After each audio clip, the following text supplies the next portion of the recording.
Hola, hola. Hoy vamos a conocer uno de los capítulos más hermosos de la palabra de Dios y se encuentra en el capítulo 21 de Apocalipsis. Pero antes quiero que imagines algo. ¿Qué pensarías si te dijeran que existe un lugar donde nadie llora, nadie se enferma, nadie se muere y todo está lleno de paz, de alegría, de amor? Suena increíble, ¿cierto? Pues hoy descubrirás que ese lugar no salió de la imaginación de alguien. Es una promesa que Dios mismo dejó en su palabra. Antes de comenzar, entendamos un poco el contexto. El libro de Apocalipsis fue escrito por el apóstol Juan mientras se encontraba desterrado en una isla llamada Patmos por anunciar el Evangelio de Jesús.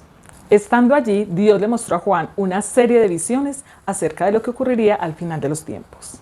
Después de narrar la derrota definitiva del mal y el juicio de Dios, Juan contempla algo totalmente nuevo y maravilloso, el comienzo de una nueva creación. Ahora sí, pónganse cómodos y acompáñenme. Juan escribe que vio un cielo y una tierra nueva, porque el primer cielo y la primera tierra habían pasado y también el mar ya no existía como antes. Esto no significa que Dios simplemente arreglará el mundo viejo. La Biblia nos muestra que Dios hará una creación completamente renovada, perfecta y libre de pecado.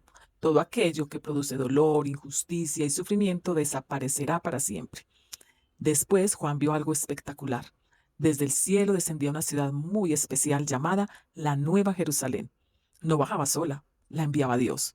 Y Juan dice que era hermosa, preparada como una novia que se arregla para encontrarse con el novio. Esa comparación nos ayuda a entender que la ciudad era perfecta, preciosa y llena de la gloria de Dios.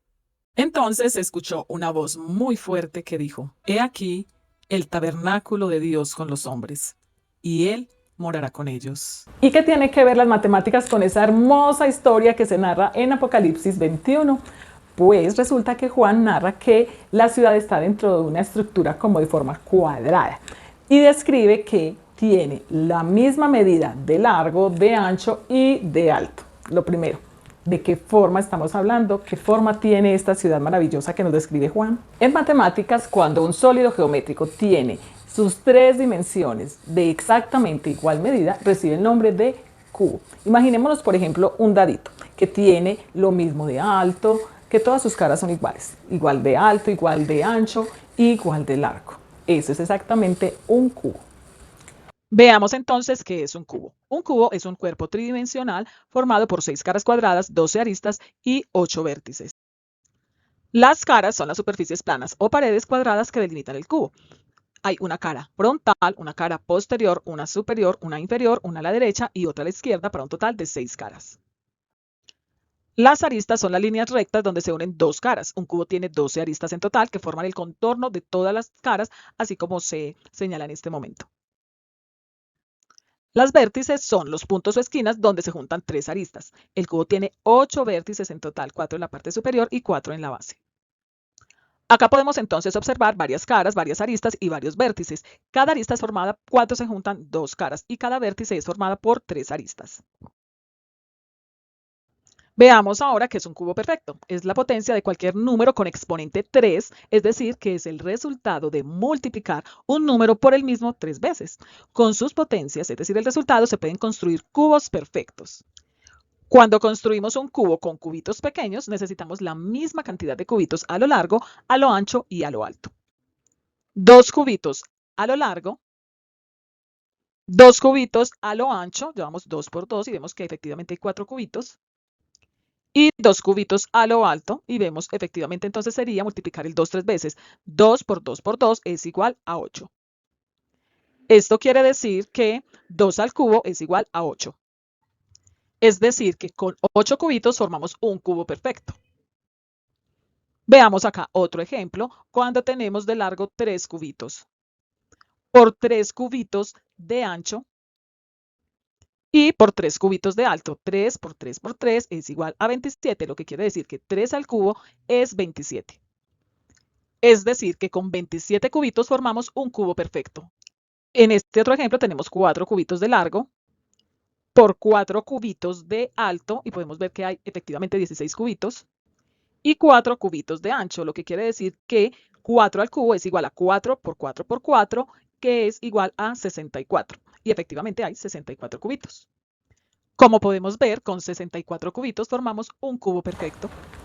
Hay una historia que no podemos dejar pasar por alto. Resulta que en el Antiguo Testamento, específicamente en Primera de Reyes, capítulo 6, versículo 20, se nos narra que había un lugar dentro del tabernáculo muy especial llamado el lugar santísimo, que representaba la presencia de Dios.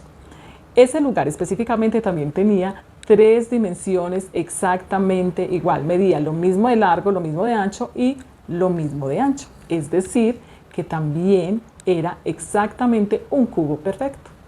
Esto hace pensar a los estudiosos de la Biblia que la forma cúbica de la Nueva Jerusalén simboliza que la ciudad será como un inmenso lugar santísimo, el lugar donde Dios habita con su pueblo. Bueno, en la Biblia no solamente encontramos cubos perfectos, también encontramos prismas rectangulares, que es un tema muy similar al que vamos a mirar en este momento. Es decir, supongamos que alguien te pregunta cuánto espacio ocupaba esa gran arca de Noé. Pues fácil.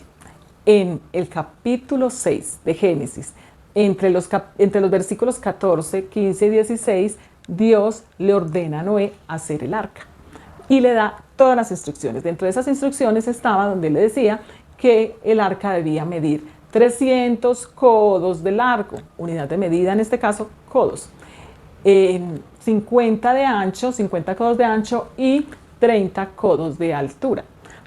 Para saber qué espacio ocupaba, estamos hablando entonces de volumen.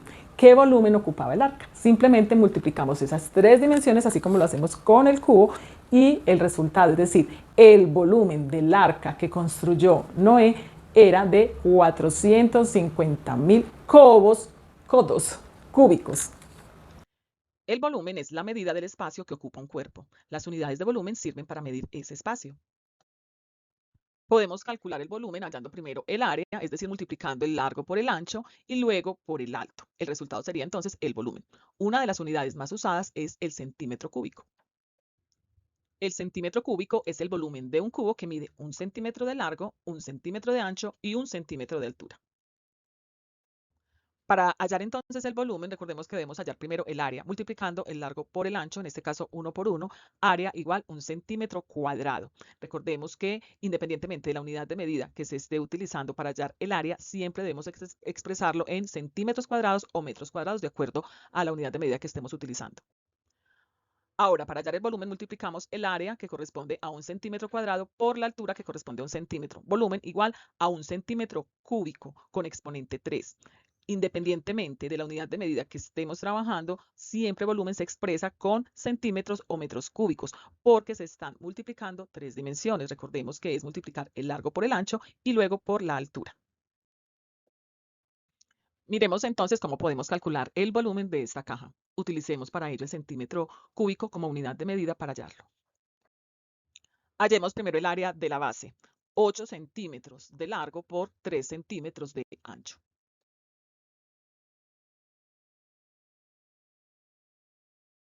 Tenemos el área que es hallada de multiplicar el largo por el ancho, es decir, 8 por 3, área 24 centímetros cuadrados. Y si contamos, efectivamente tenemos una base, un área de 24 cubitos, que es la unidad de medida que estamos utilizando.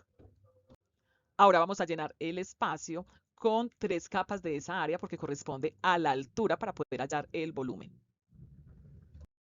Para hallar el volumen, multiplicamos el área, que ya sabemos que corresponde a 24 centímetros cuadrados, por 3 centímetros, que corresponde a la altura, para un volumen de 72 centímetros cúbicos.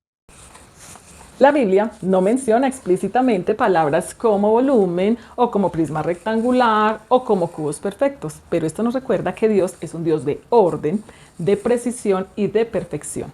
Y lo más importante no son las medidas de la ciudad como tal, sino la promesa que Dios nos hace en Apocalipsis capítulo 21, donde promete que Dios habitará para siempre con su pueblo. Y si te gustó este video, no olvides darle me gusta, compartirlo y suscribirte si aún no lo has hecho. Además, recuerda que las matemáticas se aprenden practicando. Dios te bendiga. Bye.